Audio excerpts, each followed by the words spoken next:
2016 में रिलीज हुई train to Busan एक सुपरहिट कोरियन थ्रिलर है जिसमें ज़ॉम्बीज, एक्शन और इमोशन की ज़बरदस्त जंग देखने को मिलती है। इस फिल्म की कुल लागत $8.5 मिलियन थी और बॉक्स ऑफिस कलेक्शन $99.5 मिलियन। इस फिल्म की IMDb रेटिंग 7.6 है।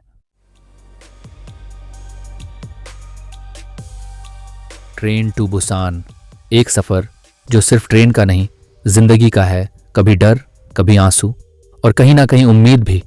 तो चलिए कहानी शुरू करते हैं। हर दिन की तरह एक और सुबह, लेकिन आज की सुबह वैसी नहीं थी। कोरिया में एक लीक हो चुका वायरस, एक केमिकल प्लांट से निकली एक गलती जिसका अंजाम किसी ने सोचा नहीं था।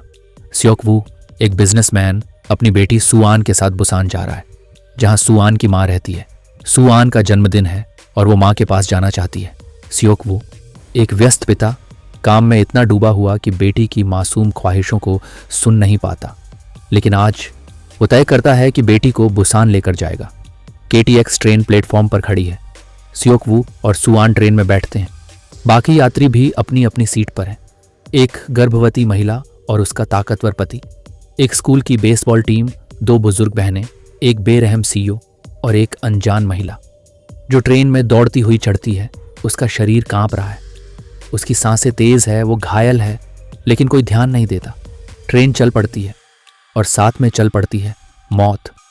कुछ ही देर में उस महिला का शरीर मरोड़ने लगता है, उसकी आंखें सफ़ेद हो जाती हैं और वो बन जाती है ज़ॉम्बी।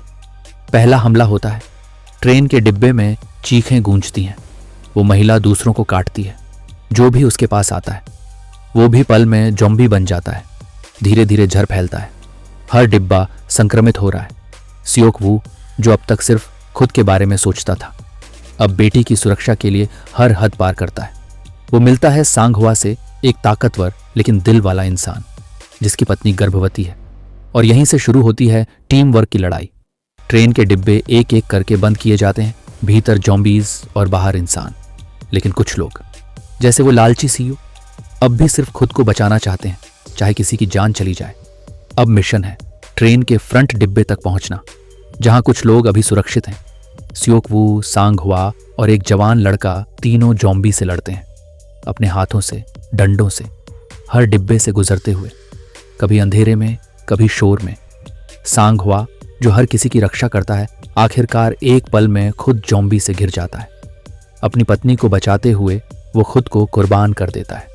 उसकी पत्नी की चीखें, सुआन की आंखों से आंसू और स्योक वू की सोच बदल जाती है। ट्रेन रुकती है एक स्टेशन पर जहां उम्मीद थी मदद की, लेकिन वहां हर कोई पहले ही ज़ॉम्बी बन चुका है। बचाव की बजाय मौत उनका इंतजार कर रही थी। वापस ट्रेन में लौटकर बची हुई जिंदगी फिर चल पड़ती है। अब बचा है स्योक वू, सुआन, गर्भवती महिला, बेसबॉल लड़का और कुछ यात्री। लेकिन वो लालची CEO अपनी गलती छुपाते हुए दूसरों को ज़ॉम्बी के नज़दीक ढकेलता रहता है। एक और कुर्बानी होती है। वो बुजुर्ग बहनों में से एक अपनी बहन को ज़ॉम्बी बनता देख खुद गेट खोल देती है और साथ में खुद को भी ज़ॉम्बियों के हवाले कर देती है। अब आखिरी डिब्बे की ओर दौड़। स्योक वू, सुआन और वो गर्भवती महिला अब ट्रेन के इंजन की ओर भागते हैं, पर पीछे से आता है वो CEO। अब वो भी ज़ॉम्बी बन चुका है।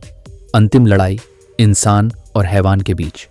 स्योक वू अपने आखिरी दम तक उस ज़ॉम्बी CEO से लड़ता है और वो उसे ट्रेन से गिरा देता है, लेकिन वो खुद भी काट लिया जाता है।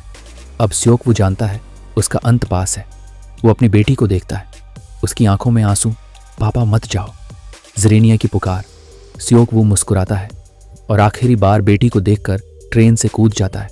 अब सिर्फ सुआन और वो गर्भवती महिला बची हैं। ट्रेन अब बुसान पहुंचने वाली है, जहां एक आर्मी पोस्ट है। ट्रेन रुकती है। दोनों महिलाएं सुरंग से गुजरती हैं। सैनिक उन्हें देखते हैं, लेकिन पहचान नहीं पाते कि वो इंसान हैं या ज़ॉम्बी। तभी सुआन गाना गाने लगती है, वही गाना जो उसने पापा के लिए सीखा था। सैनिक समझ जाते हैं वो जिंदा है और वो इंसान है। और फिर आखिरकार ट्रेन टू बुसान का सफ़र खत्म होता है, बहुत कुछ पीछे छोड़कर। एक पिता जो आखिर में अपने बच्चे के लिए सब कुछ कर गया, एक बेटी जिसने मौत के बीच इंसानियत बचा ली, और एक कहानी जो रुला भी देती है, सिखा भी देती है